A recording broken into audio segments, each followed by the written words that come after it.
Greetings, humans. You have entered the Command Zone, your destination for all aspects of Elder Dragon Highlander.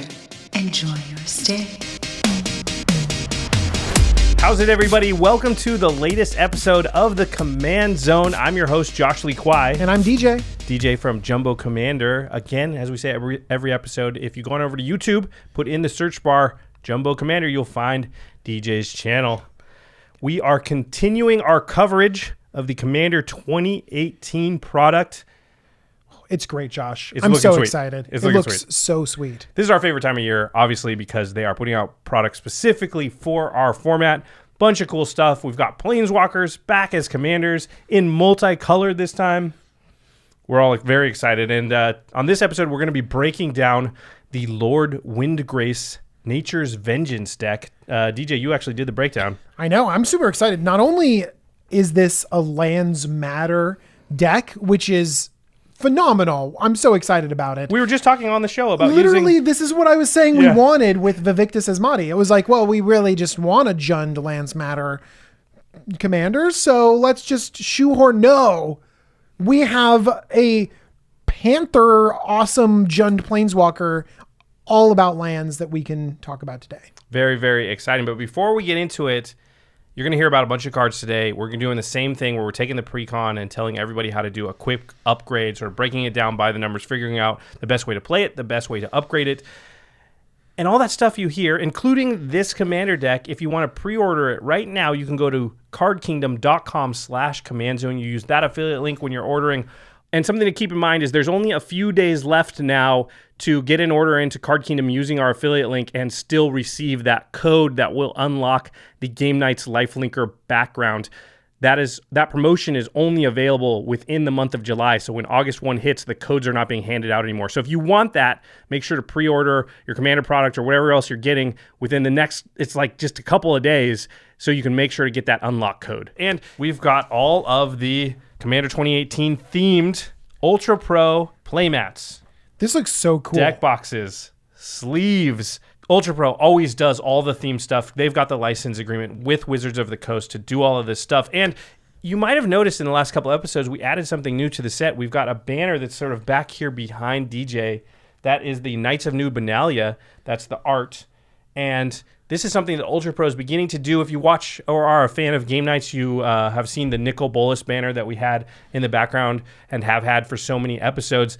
And that's just something that Ultra Pro is doing. They've got other banners with other images on it. I saw a Jace the Mind Sculptor one. Do we need other banners if we have that one there? That's insane. That one is sweet. So look for Ultra Pro products like the scrolls that you might want to hang up in your house, in your room, in your game room, Game really. Night studio set.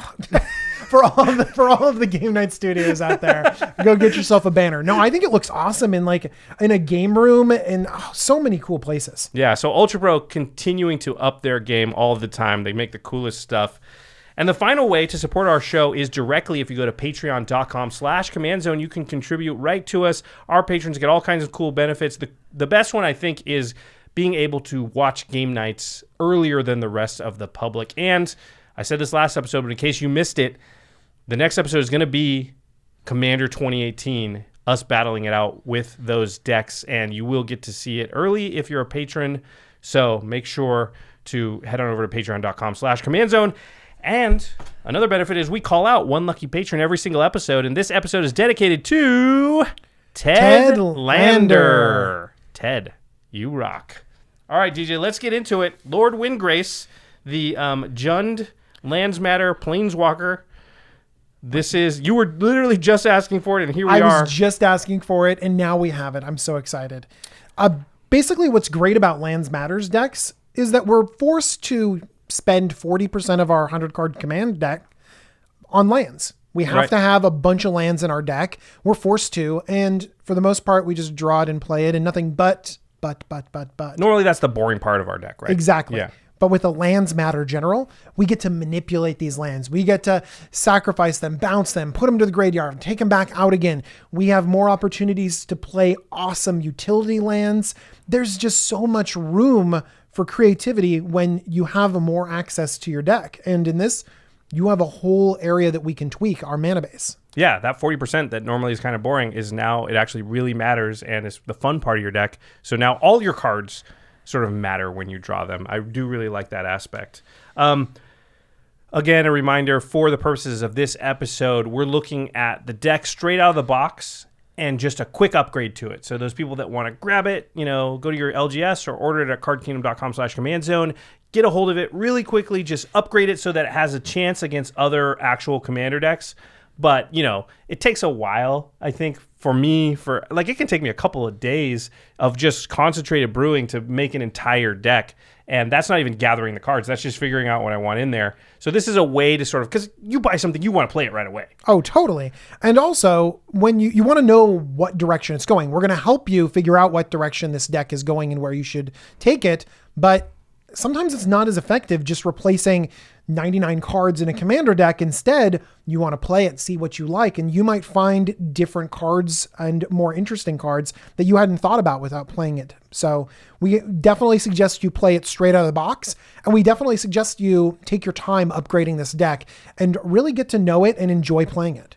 And for the purposes of this, we are going to be a little bit more budget conscious than we maybe normally are. We're going to try to stay away from cards that are above $25 and keep most of the cards that we're suggesting adding in to $5 or less. So with all those caveats aside, let's take a look at the new commanders that are available in this Nature's Vengeance Precon. There are, as usual, 3 sort of commanders in the Jund color. I was going to say color pairing, but in the Jund shard.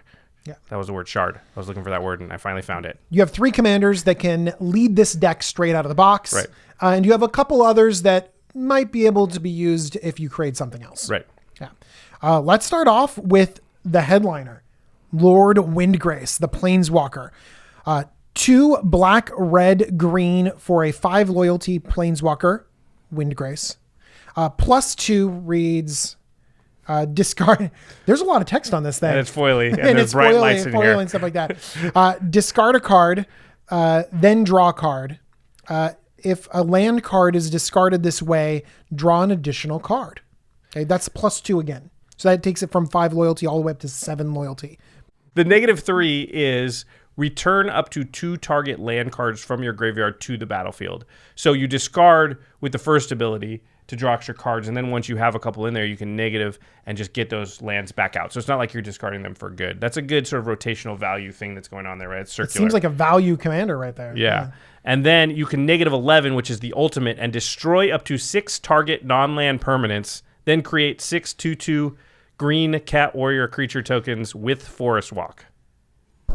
So you gun down 6 things and create 6 2/2s with Forest Walk. I mean, I like killing 6 things. I like 2/2s, but they're not 6/6 worms. They don't have haste. They don't have... It seems like the ultimate is not really game winning. I don't know. Destroy 6 non-land permanents feels pretty good. If You're in a 4-player game, though. Yeah, but 6, that's 2 each. I mean, I don't know. I feel like that's going to win the game most times, or at least put you in position to win the game, especially against the person that has a forest that you can forest walk over and... Well, that person's probably dead, yeah. I mean, considering that you've gotten your Planeswalker 2 ultimate, so you haven't been able to be attacked for a little while, and your board's probably stayed intact. Yeah. Because that just tends to be the situation when you get to naturally ultimate, unless doubling season or something. It's definitely not like crazy game winning. I think it probably will get you into position to win, but you're right. It's not de facto you win. Mm-hmm. Pretty cool. I mean, the first 2 abilities, and those are the ones we care about because ultimating a Planeswalker is just very, very hard. But this whole thing where I discard a land, I draw 2 cards, and then I do that a couple times, and then I negative, and I get the 2 lands into play. So then it ramps you. It draws you. What do we say every deck needs? Card draw and mana ramp. What does this card do? Draws you cards and ramps you. Great. I dropped the mic right there. That's it's great. What that was. Yeah. Yeah, I like this card a lot. Do we have other... Oh, yeah. I wonder if we have other commanders in here that can lead up to this. Well, one was our preview card. Our preview card. That one's got a lot of text. Do you want me to? We can cover it.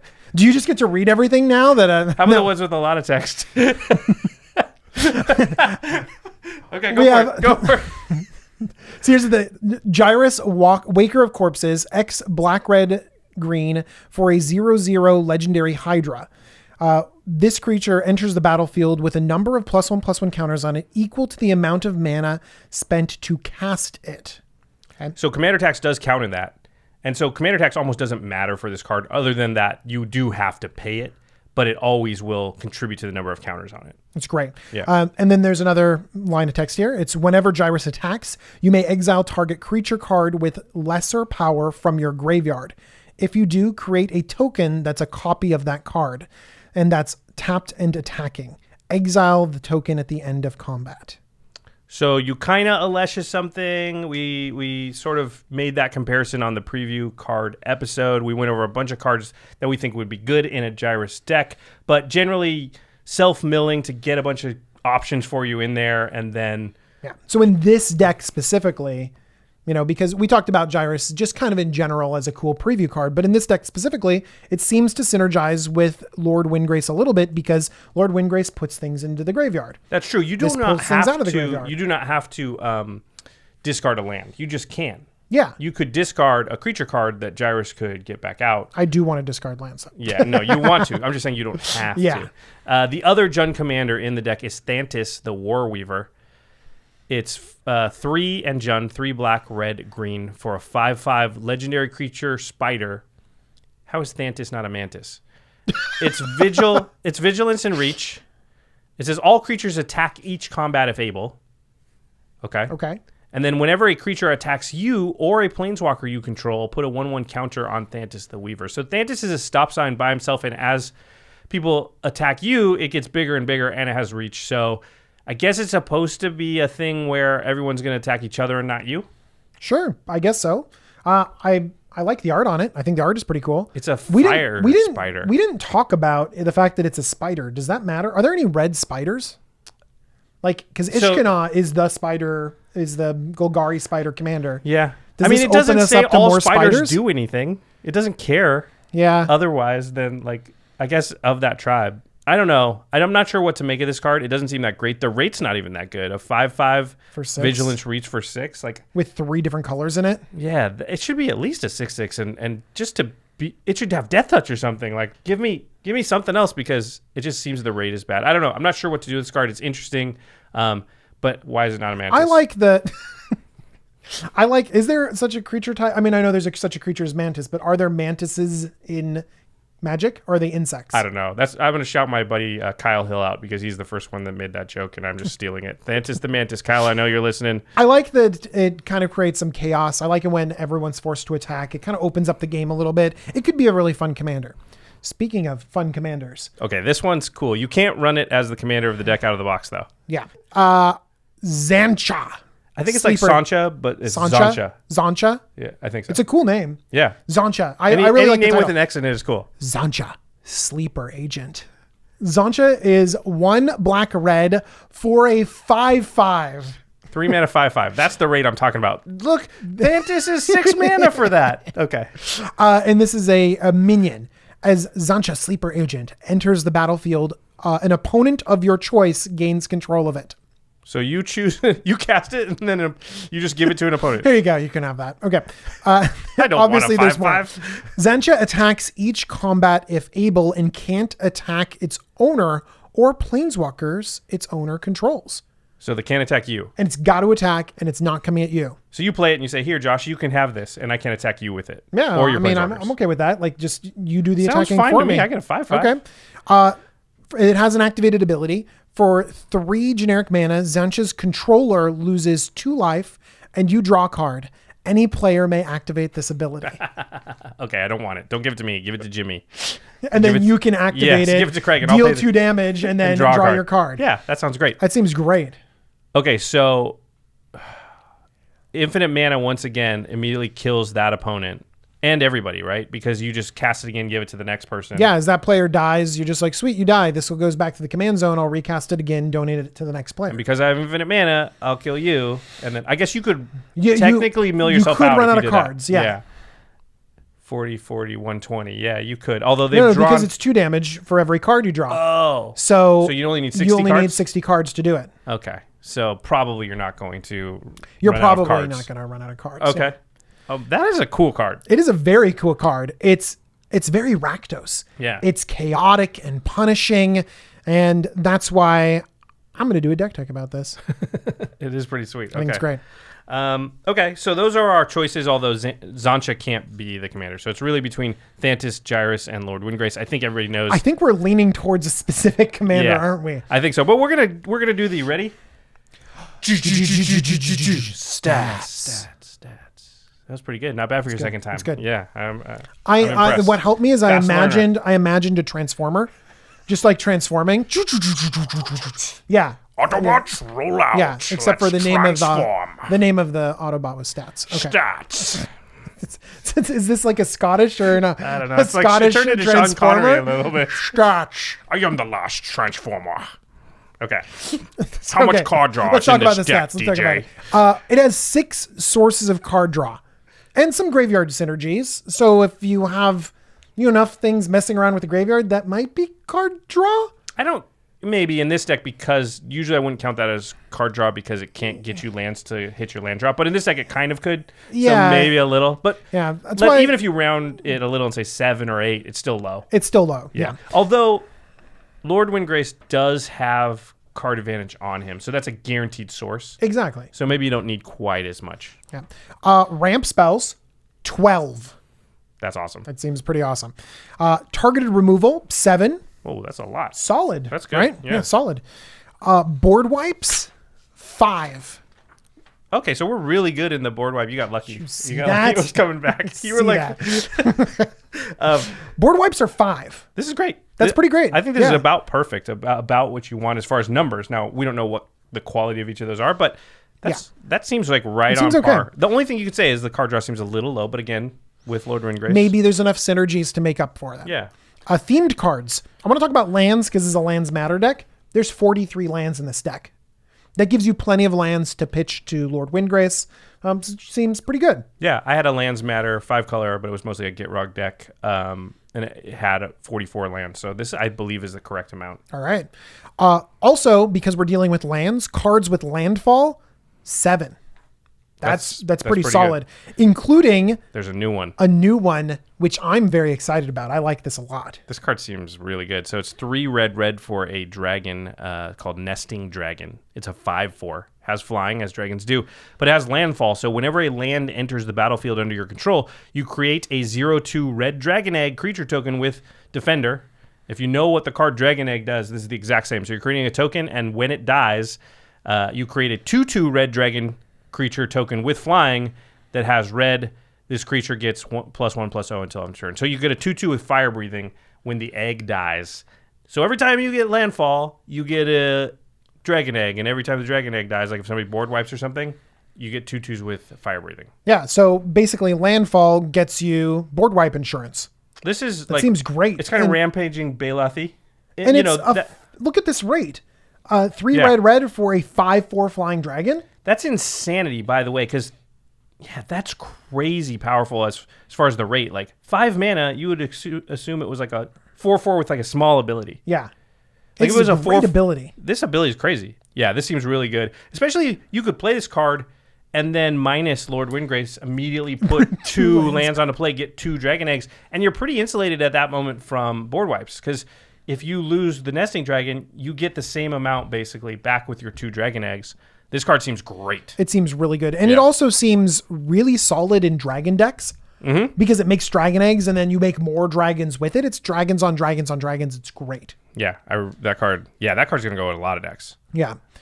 One other card. So we talked about land synergies, and so that was landfall. So landfall is just a kind of land synergy, but there are other kinds of land synergy, right? So there are a lot of other cards in the deck that care about lands in some way.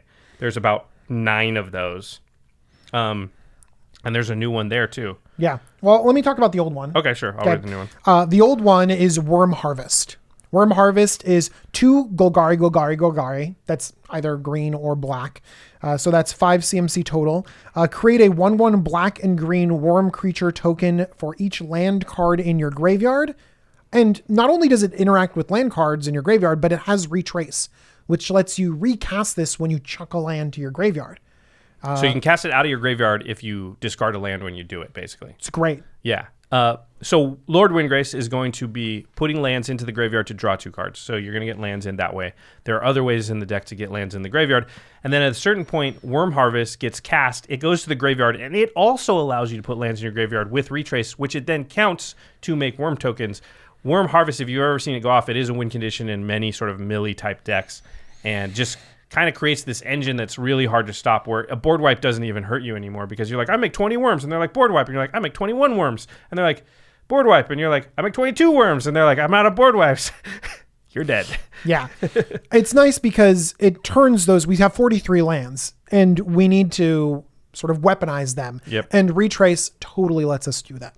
Another Retrace spell, and this is a new one from Commander 2018, it's called Reality Scramble. It's 2 red for a sorcery. Put target permanent you own on the bottom of your library. Reveal cards from the top of your library until you reveal a card that shares a card type with that permanent. So if you do a creature, you'll get a creature. Artifact, you get an artifact. Land, you'll get a land. And then you put that card onto the battlefield and the rest on the bottom of your library in a random order. And again, it has Retrace. So you can kind of take a worm token and you can turn it into a real creature. I'm a real boy. It sounds cool. One of these... Not this one. You could turn it into a spider or something like that. Thantis the spider. You could turn it into, yeah. I don't know if it's... I think this is a great card. I think it's really cool. I love that you can discard lands with it, but I'm wondering what you're shoveling on the bottom of your library and what you're getting back out of it. Yeah, I mean, there's some tokeny creator stuff, and I think that that's a good way to use Reality Scramble. Yeah. Yeah, it's because interesting. you have to get the same type. So yeah. You have to hit something small. Like you mentioned a token because it's kind of what you have to do. If it was any permanent, you could shove a land down there. You might be able to set this up too. Like there's not a lot of artifacts in this deck, so you might be able to just basically know like what the other artifact is. So I'm going to get that for sure. Or, that sounds good. One of two, like a lot of these type of spells, but it has Retrace. So you kind of want to do it over and over, but I guess you can be like, oh, I missed. I'll do it again and see. I don't know if it's good, but it's cool. I think it's really cool. You're usually the one that says that. I'm usually the one saying like it's not very good. What happened to us? Well, I think that one thing we're talking about is in the context of this deck. Right. And so in the context of this deck, they made a very well-rounded deck. There's tons of stuff all up and down the curve. And so if you change in a creature, you might just hit somewhere else on the curve, not really upgrade tremendously. Right. So that's why I'm a little bit underwhelmed right here. But if you build your deck around it, if you have something specific, like Josh mentioned, you engineer it so that you turn in mana rocks into something awesome, then that sounds great to me. Okay, well, let's take a look at the deck because they always put in a little bit of synergy that's sort of focused around those other two commanders. And let's just see if there's even, I think we both know we're leaning towards the land matter thing because that's fun. But let's just see how much of the deck is dedicated to these other two commanders, Gyrus and Thantis.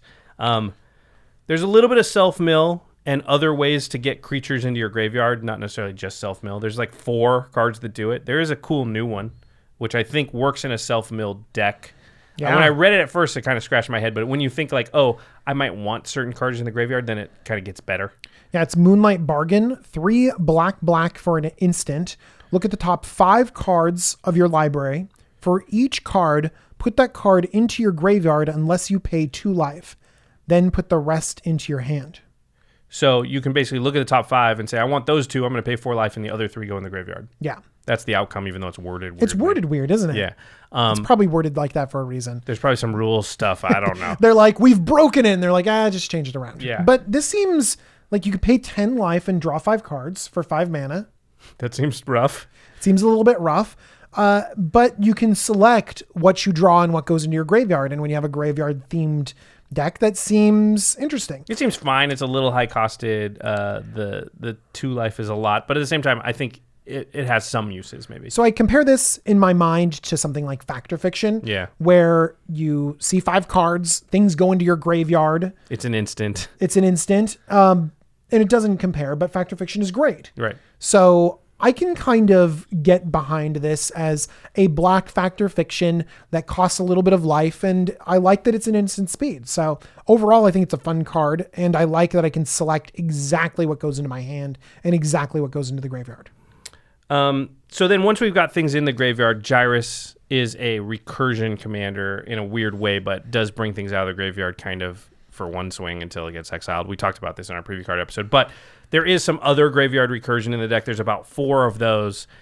And then both Gyrus and Thantis get +1/+1 counters in different ways. And so there's actually like no +1/+1 counter synergy in the deck. There's some other creatures that kind of give +1/+1 counters and maybe get +1/+1 counters, but there's no real payoffs. There's no hardened scales or something. There's none of the Outlast Lords or anything like that says Inspiring Call or anything like that. So that seems to just be something that they're expecting you, if you take the deck apart and build around one of these two, to sort of do on your own. And the weird thing, and this might be the first time this has ever happened when we've been reviewing decks on the show, is that Thantis doesn't specifically seem to have even a single card that I could find in the deck, and I think I asked you, and you couldn't find one either, that synergizes specifically with it. Like, Thantis says all creatures attack each turn, each combat of Fable, and then if anybody attacks you or Planeswalker you control, it gets +1/+1. So it kind of wants like some creatures to block, I guess. But you got to attack too. It doesn't say all creatures your opponents control attack each combat. You have to. So I guess it's because it has vigilance, but then a lot of your other creatures don't necessarily have vigilance. There's not a lot of death touch. There's not a lot of combat shenanigans where you can win combat as you force people to attack. It's a little bit of a head scratcher. I think there's basically no chance that you should run Thantis as the lead singer of this deck. And Gyrus too is out. There's just not enough. There's not enough creatures I want to get back. Yeah. And not enough ways to put them into the graveyard. And Thantis specifically doesn't seem to do anything with any of the cards in the deck. The whole doesn't add up to more than the sum of his parts there. So it sounds like we've landed on Lord Windgrace as the head of this deck. Okay, so let's go back through the little categories here. Ramp and card draw. Yeah, there's a lot of ramp in this deck, like a lot. And a lot of it is pretty good, although some of the best examples of ramp might be left out. You can go through and find what kind of ramp you like to have, but it gives you a lot of variety. There's a lot of bigger ramp, maybe 4-mana ramp. I think I like ramp that ramps me into my commander. So one way that you can do that is like, 2 and 3 mana ramp. Card draw might be a little bit lacking, but again, it's on the commander. And true, although it's a 5-drop, I would like to draw cards before it comes out. I agree. But there are some things that I didn't count as card draw. Cycling. Yeah. It's not really card draw, but it can kind of turn you through your deck. And it does have 3 cycling lands in here, so you can cycle. That makes sense because you put lands in your graveyard that he can then get back onto the table. So. Exactly. So that helps a lot. Board wipes and target removal. It's pretty good. We've got 7 and 5. Target removal 7. Board wipes 5. What'd you find when looking through the targeted removal and board wipes specifically? I really like one of the new board wipes in... Oh, we didn't pull it out. Keep talking and I'll find it. Oh, man, it's great. I really like one of the new board wipes in green because it's on a creature. I like board wipes that are on a creature. It is green, so it only hits flyers. And it also has a +1/+1 counter synergy, which is really cool. I think that there's room for expansion in terms of the board wipes in general. Red has tons of damage-based board wipes, and we're not really going that creature heavy when we're manipulating lands all over the place, so we might need a few board wipes to stabilize. This is a new card? Yeah. So there's a green board wipe for flyers that's also in there, but Craig can put it up on the screen. I want to talk about what I think might be... You talk about that one. Well, I think that this is like a way more impactful card. This might be the best card out of this whole set. You mean for like the greater world of Commander? Yeah. Okay. For the greater world of Commander, people are going to be super excited about Windgrace's Judgment. 3 black-green for an instant. For any number of opponents, destroy target non-land permanent that player controls. So each opponent you vindicate, kind of. No, sorry, Utter End. Yeah. Instant. 5 mana. Wait a minute. Utter End costs 1 less than this. Yeah, and you lose life. Well, that's Anguish Unmaking. But... Oh, yeah. Sorry. But still, yeah. What? It's great. I guess it doesn't exile, it destroys. So. Yeah, but still, you hit one thing from each person, instant speed. For 5 mana. For 5 mana. Oh, this is a new staple in Golgari, probably. This is totally a new staple. Wow, that's a really good card. When you can hit something in most of these games, you're taking out 3 important critical pieces. Let's just compare this to like Maelstrom Pulse. Yeah. For example, which is sorcery speed, 1 green black. Takes out 1 thing most of the time. Most of the time. It takes out 1 thing. People play that. It's a good card. Well, because you can take out everybody's Soul Ring, I guess, but because it takes out all Of the same name. permanents of the same name. Yeah, so it gets tokens and Soul Rings. It's got some incidental value, but this is going to be better most of the time. I love that it's instant speed, Yeah. honestly. I think it's great. The board wipe for flyers you were talking about is Whip Tongue Hydra. It's 5 and a green for a 4/4 with reach. But it says when Whip Tongue Hydra enters the battlefield, destroy all creatures with flying, and then put a 1/1 counter on the Whip Tongue Hydra for each creature destroyed this way. I think this will wipe out decks. People will pick it up and be like, what is going on? Oh, man. I'm so This excited creature about is this card. better than Thantis, the not Mantis. Thantis. I agree. Yeah. It's great. Isn't it great? Really good, yeah. It's like a bane of progress for for flyers. You want to put that in a Blinky deck. It's a lizard hydra too. It's got reach. It's ETB, right? Yeah. Oh, it's so good. Oh, I love it. Okay, so we're going with Lord Windgrace. I think, one of the things is Saheeli was kind of split more between like token strategy and cheating big spells out. This deck feels way more focused. It feels totally like does. We're doing, he cares about lands going to and from the battlefield, hand, and graveyard, basically. I want to talk about some of the best cards in the deck. Okay. And I think one of the best cards of the deck is kind of boring. It's a reprint, but it just what it does is it just tells you exactly what this deck wants to do. It's Harrow. That's 2 and a green for an instant. As an additional cost to cast this spell, sacrifice a land. Search your library for up to 2 basic land cards, put them onto the battlefield, then shuffle your library. It's instant speed. It gets a land in your graveyard. It ramps you. This is exactly the kind of spell that we want, especially because it's at 3 mana. This deck would run 10 Harrows if it could. It totally would. Yeah. So at 3 mana, you cast it, you sacrifice 1, you get 2 more onto the battlefield. Windgrace comes out on turn 5, and immediately there's a land in your graveyard if you need it, and immediately you got your engine going. I think it's Notice just it solid. also the search your library for up to 2 basic land cards, then put them onto the battlefield, then shuffle your library. There's no into the battlefield tapped. Yeah. So this can kind of costs you 1 mana. Right, exactly. Because you're going to sacrifice also maybe the tapped land, bring 2 more in. It's pretty interesting how Harrow plays. It's a very powerful card. It just works so well with this. I know it's not flashy. I know it's not like the next card Josh is going to read. New. It's not new and fancy, but it really is sort of the cog that allows your land's engine to work.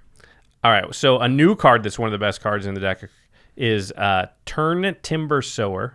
It's 2 and a green for a 3/3. 3 mana 3/3, pretty good. Elf Druid, elf. Whenever 1 or more land cards are put into your graveyard from anywhere, create an 0/1 green plant creature token. So Gitrog Monster is the similar language as far as like when a land card goes to your graveyard from anywhere. So you cycle a land, you harrow a land, Lord Windgrace pluses, and you discard a land. You're going to make a plant token in all those circumstances. And then it also says pay green, sacrifice 3 creatures, return target land card from your graveyard to your hand, so you can get lands back by sacrificing your plants, if that's what you want to do. This just sounds like a huge value engine on a card. And it costs 3. It costs 3.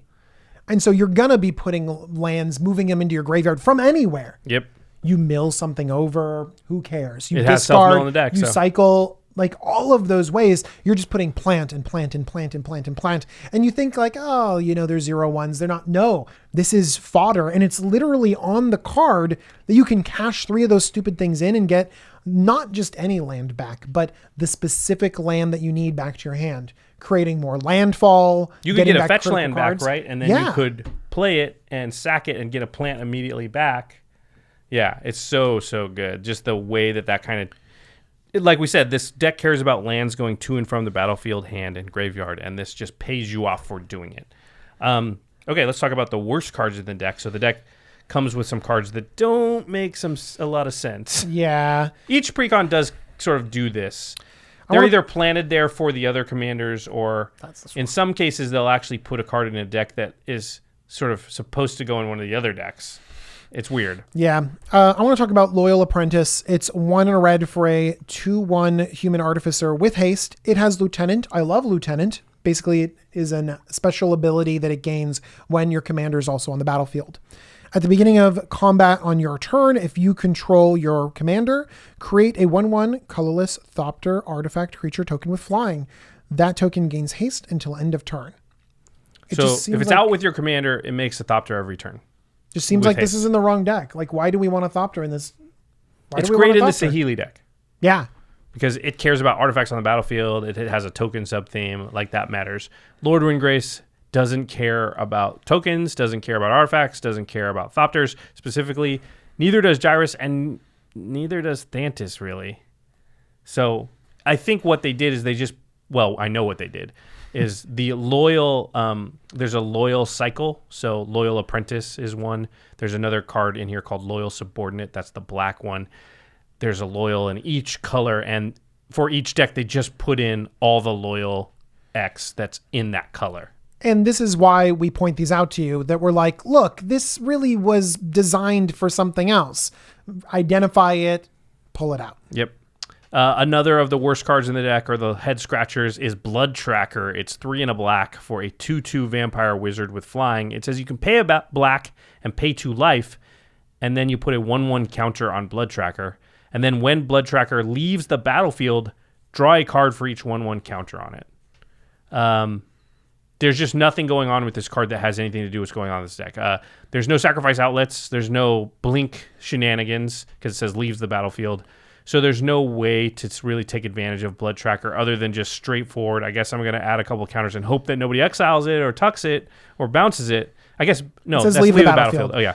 But it's like you're paying 2 life to make it bigger and draw a card later at a time that you really want a way yourself to make it leave the battlefield, because otherwise you might get to draw those cards at a time when the player's about to kill you and doesn't care. I like this in +1/+1 counter synergies. Imagine Yeah. if you could pay Hardened scales. Yeah, you had and- hardened scales and you double up the counters. Maybe you move the counters over from something else. Imagine Yeah, and if you have Atraxa or something? Doubling season, Atraxa, you proliferate That sounds it. great. Marchesa, you Yeah. can put the counter on it anyways, and then you have sacrifice outlets there to draw more cards. And it then- comes back into and play? It comes back, you get extra Oh, it's +1/+1 so good in counters. Marchesa. It's a vampire, it's a wizard. Vampires have +1/+1 counter synergies all the time where you can move counters around. It's so great in so many other decks, and you look at it here, and it just makes you a little bit sad. It doesn't make any sense in this deck, yeah. Take it out. Take Play it it out. in your other decks. It's cool. It's really cool.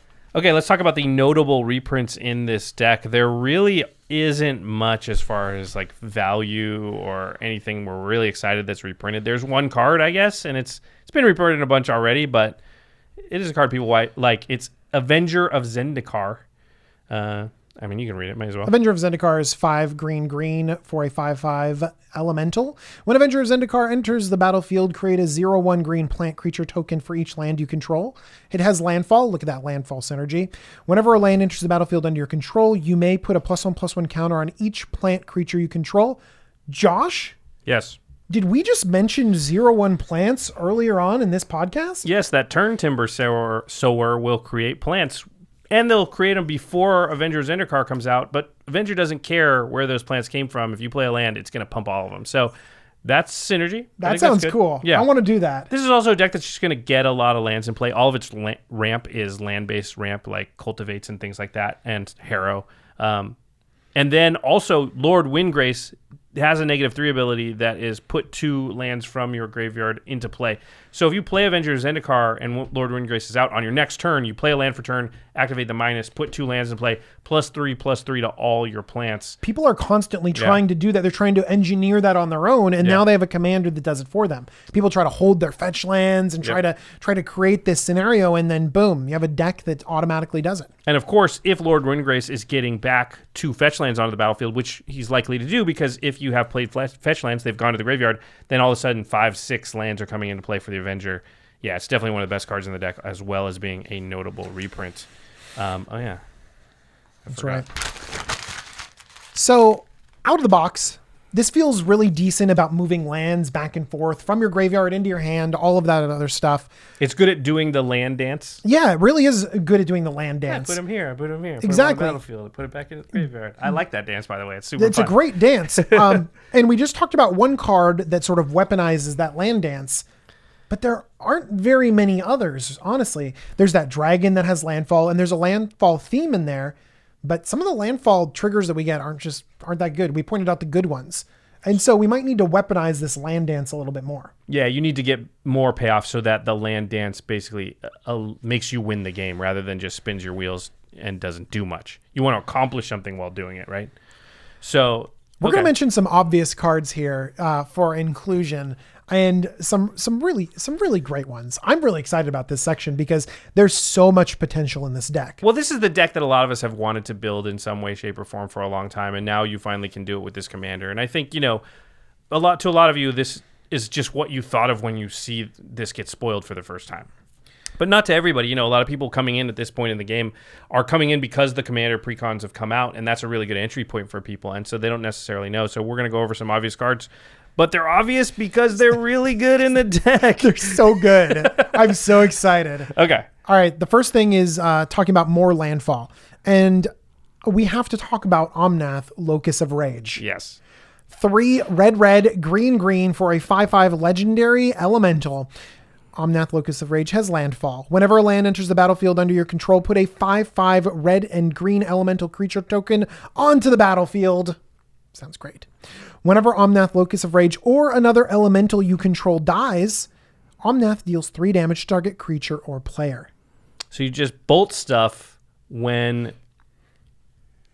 you just create a crazy army with I all of think it's 3 your damage landfall. to any target now, too. We're reading the card, but I think because... Chris, creature or player, yes, it's any target. It's Planeswalker now, too, which in a world where there are more Planeswalkers as commanders, it's even more relevant because your ability to shoot them directly is going to be really good sometimes. Normally... And by the way, this is after you've generated 5 5s. Yeah. Which you've probably swung with. That's huge. But I think if that's all it did, it would be fine. Yeah, it'd be rampaging Baloths. Yeah, kind of. rampage. It'd be fine, but not amazing. But the fact that if they board wipe, you go pew pew pew pew pew makes it huge. And when there's Planeswalkers specifically as commanders, what happens is a great thing to do when you have Planeswalker out is board wipe. Get rid of all the creatures because your Planeswalker stays, right? Wrath of God, Supreme Verdict, Toxic Deluge, all that stuff that says, destroy all creatures doesn't hit Planeswalkers. Omnath, Locus of Rage means if your board state's at a certain size and they do that, you get to shoot their Planeswalker with the 3 damage from the elemental. So, and I've seen Omnath have a board state enough where no one can board wipe because it will literally just kill an opponent. Where you're just bashing in and they could even block and you're like, fine, because I'll just throw the 3 damage at your face. Yeah, this card is ridiculous. Pretty sweet. The next one is one of my personal favorites. It's Tireless Tracker. This is an underrated card in just a lot of green decks. It's 2 and a green for a human scout. It's a 3/2. Whenever a land enters the battlefield under your control, investigate, which means you create a clue artifact token, and the clue says, pay 2, sacrifice this artifact, draw a card. I think I talked about last episode how that's all I want in life is just a bunch of clue tokens. And it says, whenever you sacrifice a clue, put a 1/1 counter on Tireless Tracker. That part actually can matter because you can get up to it's like a 7/6 or something, and it actually can start bashing in. But in general, the fact that every time you play a land, you get sort of an on layaway, draw a card for later. You're going to have so much landfall. You're going to be bringing cards back. This is card draw and a threat. And I love that you can, like you said, save them for later. Save them. You can keep mana up, and then you'll be like at the end of a turn, I'll crack a clue. I'll crack a clue. I'll crack a clue. And we know that we're not just playing one land a turn. We're playing multiple lands a turn, getting them back from our graveyard. This is going to be so much value. Yeah. Tireless Tracker, so good in this deck. I did not realize how cheap this next card is. Planeswalkers. Tireless Tracker's a little bit expensive. It's like up to $8 now. Yeah. I meant the next card we're about to talk about. But yeah, Tireless Tracker's, actually, I think it's your most expensive card on your list. Yeah. But this one's surprisingly cheap. Nissa Vital Force. A cheap Planeswalker? Yeah, kind of. 3 green for a 5 loyalty Planeswalker. +1, untap target land you control until your next... Oh my gosh, what did I do? I don't have an oversized card of that one. Okay. Until you're... Oh my God. How did you do that and I was not able to? You want me to read it? No, I got it under control. Okay. How were you able to do I literally touched his phone and then something changed. Never mind. Phone. It knows it's me. your phone. It becomes a 5/5 elemental creature token with haste. It's still a land. So you untap a land and it becomes a 5/5. Got it. Yeah, that's fine. Okay. -3, return target permanent card from your graveyard to your hand. That's solid. That's recursion. You might just change that in immediately. But really, the ultimate, which is very attainable. Yeah, because it's a -6 and she starts with 5. Yeah. You get an emblem with whenever a land enters the battlefield under your control, you may draw a card. Broken. You play Nissa, you tick her up once, and then boom, you have an emblem that basically, how many cards would you draw in this deck? A bajillion. Because all of them. You're playing lands, you're cycling lands, you're fetch lands and whatnot. Yeah, it's really, really good. It's crazy. I can't believe this card is like under $5. Like, it's insane. Yeah. Go pick it up right now because it's probably not going to be worth that after we just said that. Okay. The next card. So we're into a new section now. It's extra land drops. Oh, whoops. I did not bring up those cards on my phone, but that's okay because I know what they do. Yeah. Mina N Wildborn is a 4-drop, 2, a red and a green. The really important part about Mina N is it says you can play an additional land on each of your turns. The really important part is that Josh doesn't quite remember the power and toughness. Yeah, what is it? It's a 4/4. 4/4. 4-mana 4/4? Really, yeah. That's pretty good. Isn't it great? Yeah. But the important part is you can play an additional land on each of your turns. And there are a bunch of creatures and effects that do this in green. And you kind of want to stack the deck with a bunch of them. This is kind of one of the cheaper ones, I think. And for 1 and a green, you can return a land card to your hand to give target creature trample. Yeah. That's pretty good too. Returning lands for extra landfall is great. Returning lands is not that bad, and giving things trample can be really, really good. You usually do that like once a game to kill somebody. You don't, in decks like these, you don't normally need the extra landfall trigger. Yeah, we're gonna have plenty of lands. You're usually cramped on how many you're allowed to play per turn, but once in a while it does come up. Yeah, super good card. Also, Mina N is very inexpensive. Like, we didn't talk, there are a lot of extra land drop cards. Azusa, but Azusa or Oracle of expensive. Moldiah is expensive. Mina N is like under $1. Yeah, it's bulk. Like it's bulk. It's like 40 cents. This next one's cheap too, right? No, it's expensive. Sorry. Wayward Swordtooth is? Yeah, but it's not gonna. As soon as like things with standard change, like it'll be fine. It's played in standard? I don't know if it's played in standard, but it's not cheap. Okay. Like, I expect this to be bulk. Yeah. In like 2 years when or rotation like happens. When rotation happens. Yeah. Right now it's not. It's like $5. Oh, okay. Yeah. All right. Well, Wayward Swordtooth is 2 and a green for a 5/5, and it says you may play an additional land on each of your turns, and then it has a send, and it's not a creature or can attack a block until you have City's Blessing. So once you have 10 permanents, then it turns on kind of as a 5/5. Until then, it's just an enchantment basically that says you can play an additional land, which, by the way, if it never turned into a creature, you'd be totally fine with it. Totally great with it. Yeah. But the fact that it does turn into a creature is so cool. And you're going to have a lot of lands on the battlefield. Yeah. You're going to be able to turn this on very easily. And one thing I really like is that you want to dump the lands in the early game. And then in the late game, sometimes you have an exploration or a burgeoning that's just sitting around not doing anything. But instead, if it's on a Wayward Swordtooth, it starts going rawr. That's what dinosaurs sound. You like. are required to make that sound if you attack with a Wayward Swordtooth. No, that's more intimidating. I don't know. It sounds like a bear. Sound like a tutu. All right, now we're going to the next category, which is land to graveyard synergies or shenanigans. This is because Lord Windgrace is putting things directly into the graveyard lands specifically most of the time and getting them back out and putting them in play. We've talked about fetch lands, and Turn Timber Sower is the one that makes plant tokens. Like, this is the thing you want to do. That's why the dance is not just battlefield to hand. It's battlefield, graveyard, hand. That's the sort of cycle you want to go through. So I used to have this deck. It's Titania, Protector of Argoth. She's 3 green for a 5/3 legendary creature. Elemental for Omnath, just saying. When Titania, Protector of Argoth, enters the battlefield, return target land card from your graveyard to the battlefield. So she automatically gets value and to the battlefield. So she ramps you. It's great. It only works in decks with fetch lands and cycling lands and a planeswalker that literally puts lands into your graveyard and stuff like that. And then it says, when a land you control is put into a graveyard from the battlefield, create a 5/3 green elemental creature token. Synergizes so well with Omnath. Goes in all the Omnath decks. This is one of the sort of big 3 totally sort of land matters or land dance commanders that we've had for a while that everybody's been wanting to cram into one deck that Lord Windgrace makes happen. Now notice this says from battlefield to graveyard. A lot of the other ones we talked about is from anywhere. But this one specifically from the battlefield to the graveyard, that's enough. It's good enough like that. It's totally fine. But you should know that it doesn't work with Windgrace's specific activation. Correct. Because that's discarding a land. Right. Yeah. So it's still going to be really, really good. And you're going to have Amazing. enough ways to get lands to the battlefield or into the graveyard that you're never going to worry about it. The next one is the other of the big three, as it were. It was Omnath, Titania, and The Gitrog monster. Get Rogged. 3 black-green for a 6/6 legendary frog horror. How is Thantis a 6-mana 5/5 with Vigilance and Reach, and Gitrog is a 5-mana 6/6 with Death Touch? I don't like. Man, Thantis is just. They do want, the Wizards does want you to take the cards you have, tweak the deck, like look for cards that make it better, like the Gitrog monster and I'm just stuff saying like that. Thantis could be like a 7/7. Yeah. Go ahead. Yeah, I mean, I'm not going to trash talk the Spider. He doesn't have a lot going for him. You feel bad for him? I feel bad for him. Jeez. I respect he's the Thantis fourth enough best to tell him the commander. truth. Your rate is bad, Thantis, and also you should be a Mantis. Okay, go.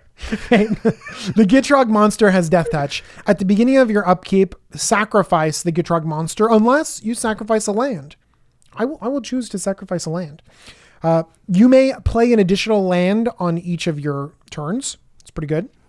Whenever one or more land cards are put into your graveyard from anywhere, draw a card. So when you activate your commander to put a land into your graveyard, you discard a land and draw 2 cards, and then Gitrog triggers and you draw a 3rd card. When you sacrifice a land at the beginning of each of your turns, what happens with Titania? You draw a card, your Titania makes something. When you have extra land drops, because this gives you an extra land drop, you create more elementals with your Omnath Locus of Rage. It's amazing. It also works so well with Lord Windgrace because you put a land in the graveyard, you draw 3 cards. And then on your next upkeep, you sacrifice one of your lands, it goes to the graveyard, and you minus Lord Windgrace and put the 2 lands into the battlefield. So that wheel right there is just like a value wheel. That is so much value. I'm exhausted right now. It's like just those 2, right? And if you get either Titania or Omnath out now, every time you're doing that, you're creating these 5 power, a couple of 5 power and things. And the landfall triggers we're getting, it's, oh my Mm-hmm. gosh. Yeah, I think this deck is really just wants to get Lord Windgrace out with any one of those. And if you get 2 of them, then you're probably going to win. Like if you get 2, if you untap with 2 of the big 3 out with Lord Windgrace, you've got that game probably. This is really cool. So you picked a Saga card to put in the deck. We haven't seen Sagas make a very big splash in Commander, and I think it just hasn't been long enough yet. Our format encompasses so many cards that it can be difficult for. I like 3 Sagas specifically, and this is one of the ones that I like a lot. Yeah, and I honestly, I just wouldn't... It takes a while for it to sort of slip into my consciousness, so I might not have even considered it. It's the Mending of Da Mineira. It's 3 green for a Saga, which is an enchantment.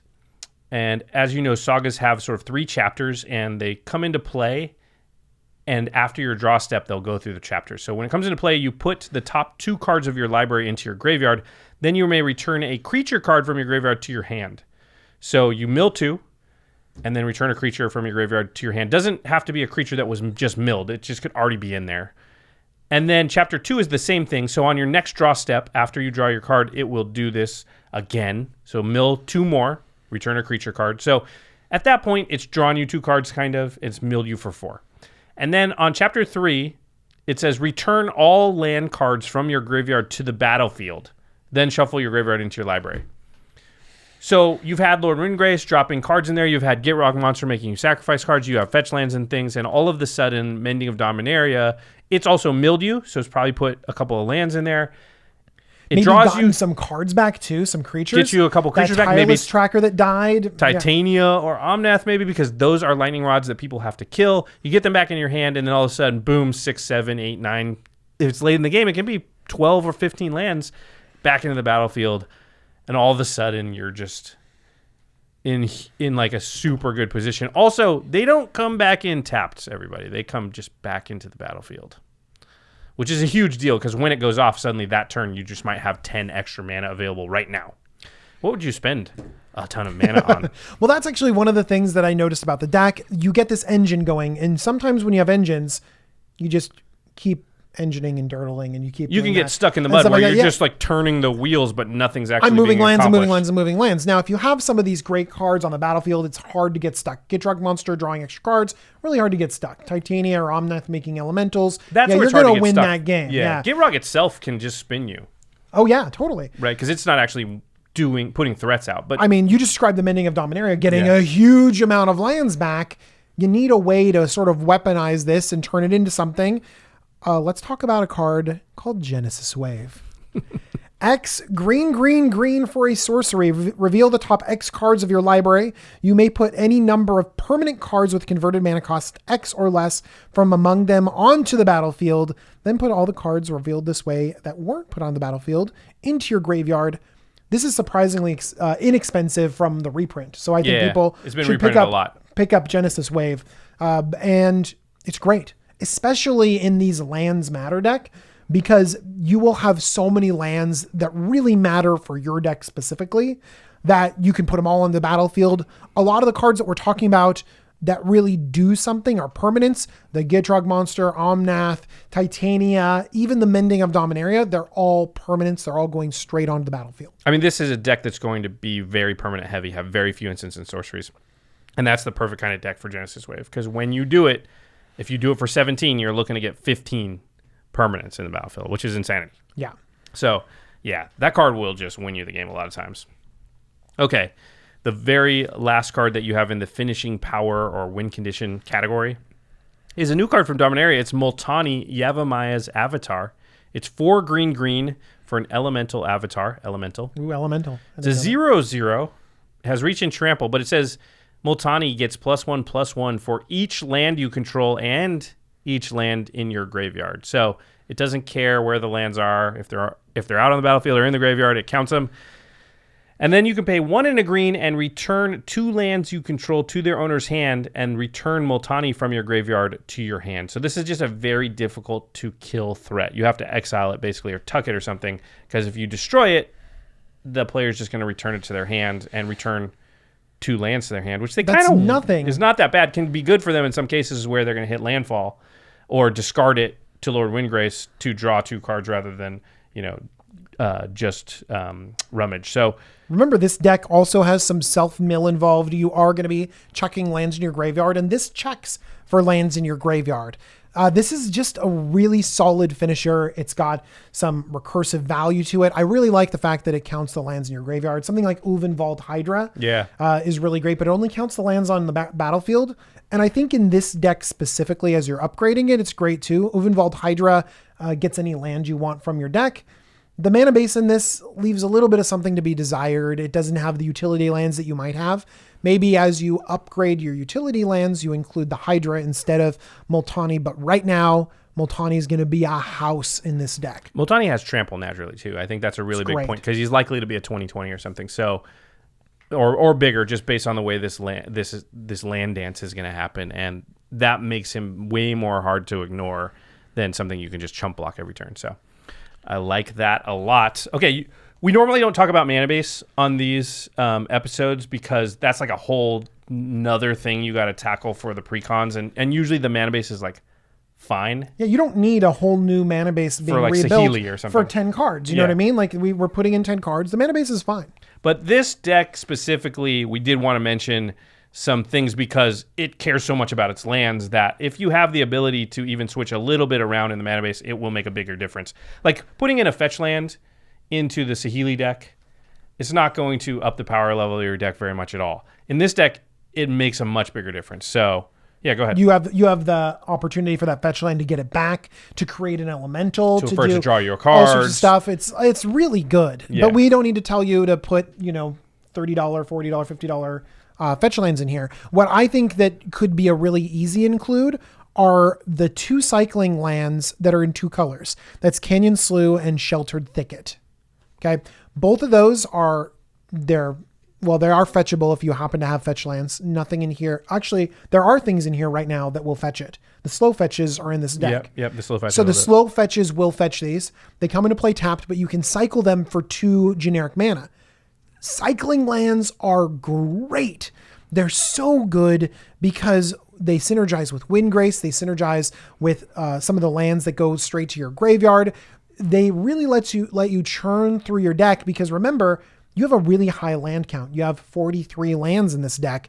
And so you might need to chuck it and get something more relevant. And also, because you could very often flood out. Yeah, and these cards are not that expensive. We're not talking about expensive fetch lands. We're just talking about something that fixes, cycles, draws you cards, synergizes with your commander. It's a no-brainer for this deck. I would consider the desert cycling deserts from Omnath Even the as well, deserts too. because there's 3 of those. One for there's 5, but there's 3 in your colors, and you could run the green, red, and black ones, and they're 2 mana to cycle, and that could just be very worth it. You figure if you have Gitrog out or you have Titania in your hand, you want to put at least 1 land in the graveyard, and that is. Are they in there?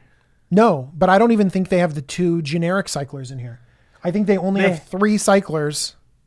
And there's like Ash Barons and some other stuff. Yeah, they don't have Ash Barons. Yeah. They only have the single mana. These 3 are the only cyclers. Whatever lands you have with the word cycling on it, you want to put it in there. And anything that fetches a land, that sacrifices this land and goes in. And I would put in, if you've got it, anything that also is just a land that sacrifices lands for any reason. So a strip mine.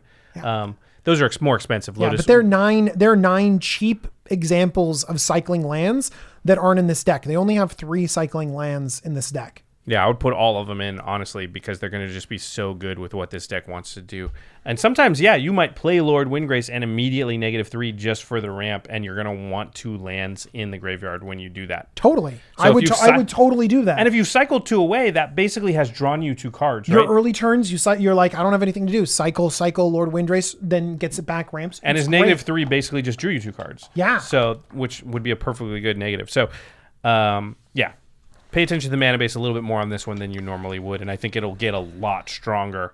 Okay, we're not going to talk about all the cards that we would take out, but there will be a list in the show notes. So the 10 cards that DJ listed that we should add to this deck are Omnath, Locus of Rage, Tireless Tracker, Nissa, Vital Force, Mina N, Wildborn, Wayward Swordtooth, Titania, Protector of Argoth, the Gitrog monster, Mending of Da Mineira, Genesis Wave, and Multani Yavamaya's Avatar. And the 10 cards we would take out of the deck are listed again in the show notes, so make sure to pay attention to that.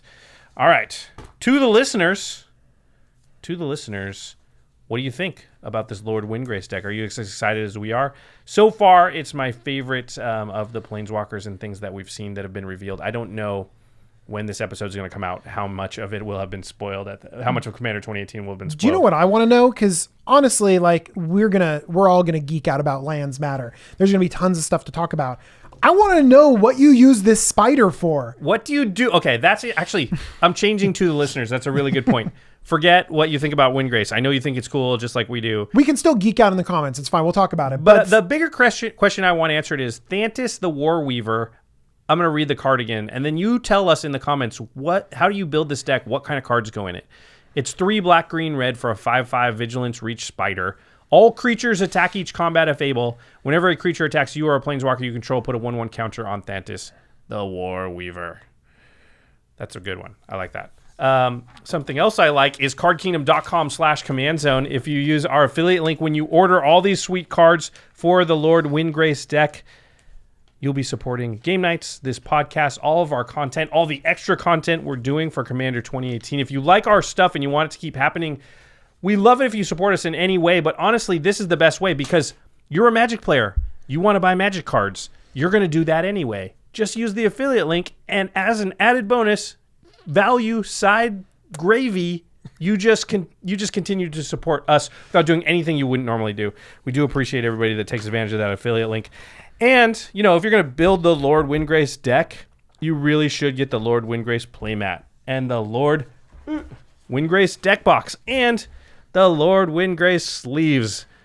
You will look pretty sweet if you roll up with all that stuff and your deck together. I like this art a lot. Yeah, this art really is sweet. do. And also, like I said before, Ultra Pro is making these cool scroll banners that you can hang on the wall in your house, in your game room, in your game night studio set, wherever it may be. And so look out for those at your LGS or online retailer like Card Kingdom.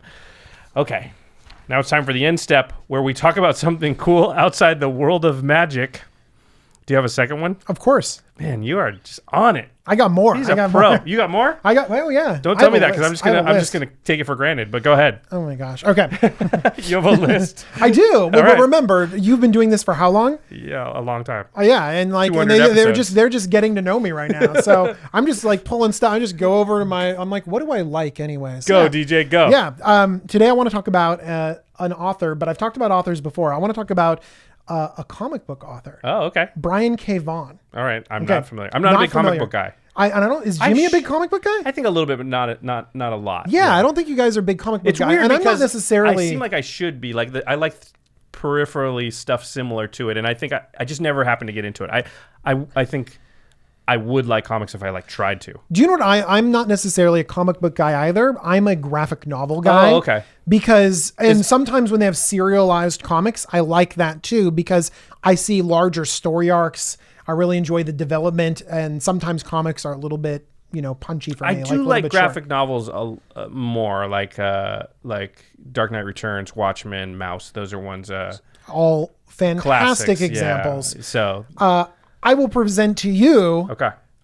Just a really amazing author. And I personally like Vaughan because of a few things that he's done. Number one, Ex Machina is great, but also one that the reason why I brought it up is because Why the Last Man is a comic series. I know the series. And they recently got picked up by FX. And they just started announcing their casting, so it looks like it's actually going to happen. And FX has been doing a lot of good stuff. They did what have they done? Like Fargo and The Americans and what was the Archer, Biker Gang one? The Biker Gang one. I don't know the name of Anarchy, that one, Sons of Anarchy. That's them, right? I don't know. But anyways, they're I don't know. That could have been them. But that's been off the air for a little while. Yeah. The People versus O.J. Simpson. So they've been doing. My friend shot that. Yeah, so they've been doing some really good stuff, and Why the Last Man is awesome.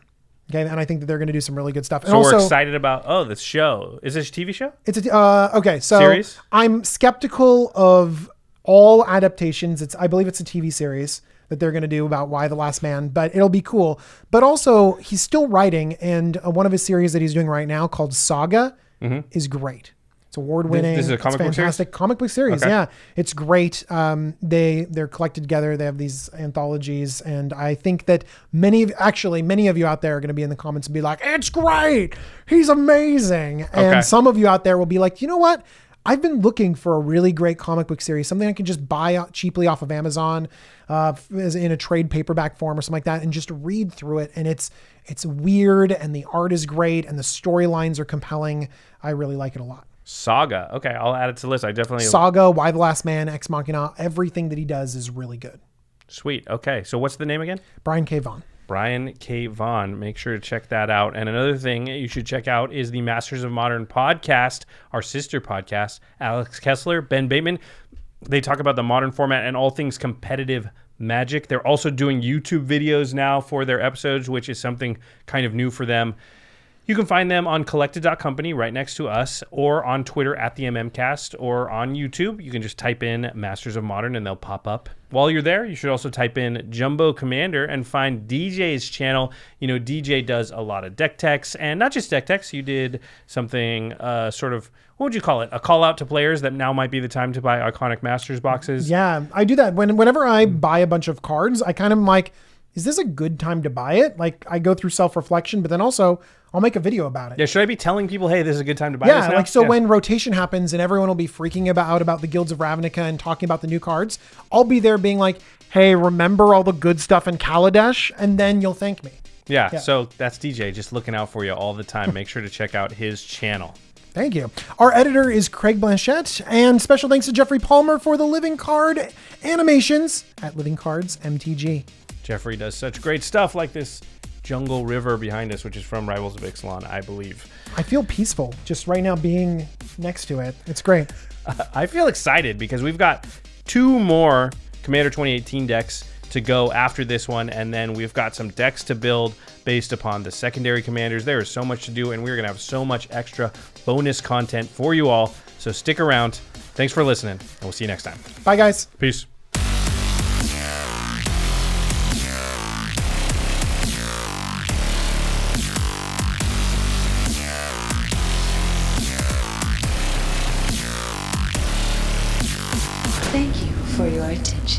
For further inquiries, send an email to commandcast@rocketjump.com or ask us on Twitter @JFWong and @JoshLeeQuai. See you later, alligator. Greetings, humans.